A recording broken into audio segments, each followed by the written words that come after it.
For me, the word Jesus was just a curse word. Born again? I had never heard the word born again. I grew up hearing Adolf Hitler was a Christian. I didn't know anything. I grew up Jewish. My mom's a Jew, my dad's a Jew. Went to Shabbat services. We never missed the high holidays. I was bar mitzvahed with Rabbi Arthur Hertzberg, Vice President of World Jewish Council. And I remember one time somebody held about a 4 or 5 inch knife to my chest because I was wearing a Star of David. We had a babysitter, and one day the babysitter had us over her house instead of over our house. And I remember coming down her stairs and looking over to the left over the banister at the fireplace, and there was this picture that just caught my eye, and I said, wow, who is that? I heard her answer. It was, that's the Son of God. And I went home that day and I said, Mom, guess what I saw today? I saw a picture of the Son of God. And she said, we don't believe that. My parents divorced when I was 5 years old. I didn't realize how much it devastated me.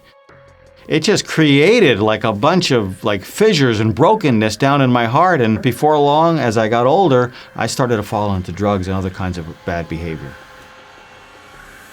I started to play with marijuana at first. By the time I was near the end of my junior year of high school, I was smoking marijuana every day. And by my freshman year, I started to play with cocaine. I can remember more than once going through paralysis as I went through withdrawal. I mean, my life had just bottomed out.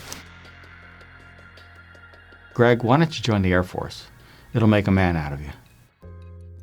And there was this pilot who would come out to my post. I'd be guarding his plane, and he would bring me a cold drink, and he would ask me questions about Judaism. I found his questions to be honoring about my background. And one day he said to me, would you like to go to church with me? And I said, well, yes, sir. But I was only being polite to him. I didn't really want to go.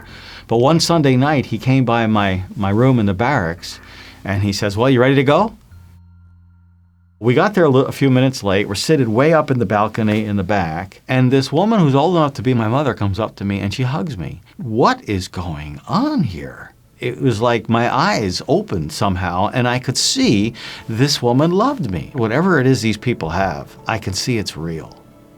And I can see they're getting it from that Bible, and I will read that book, and I will change my life to fit it, and I won't explain it away. And I start reading the New Testament, starting with Matthew. When I read this, I thought, this Jesus is Jewish. He's not Christian. What's Christian? He's Jewish. This is a Jewish book about a Jewish man. I just knew that my life had started over. It felt like somebody took a bucket of light and dumped it on my head. I was such a changed person when the Lord came into my life that the executive commander over me in the Air Force actually sent me for a psychological evaluation because I was grinning all the time. But the psychiatrist came back with the evaluation. He said, you know what, there's nothing wrong with you. We wish everybody were like you. My family, they were not happy about this. I actually think that they would have preferred that I just stayed a drug addict. I was always proud of my Jewish heritage. I loved it. But I also found that it didn't have any power to keep me from falling into, frankly, drugs and other kinds of illicit behavior. They would prefer that I stay a drug addict than believe in Jesus. Jesus had set me free. One of the happiest moments of my life was when my mom was 82 years old and she accepted the Lord. 4 years later, as my mom was on her deathbed in the hospital, she turned away, she looked straight in front of her, and I heard my mom say this, Jesus, would you take good care of my son? He's a good man.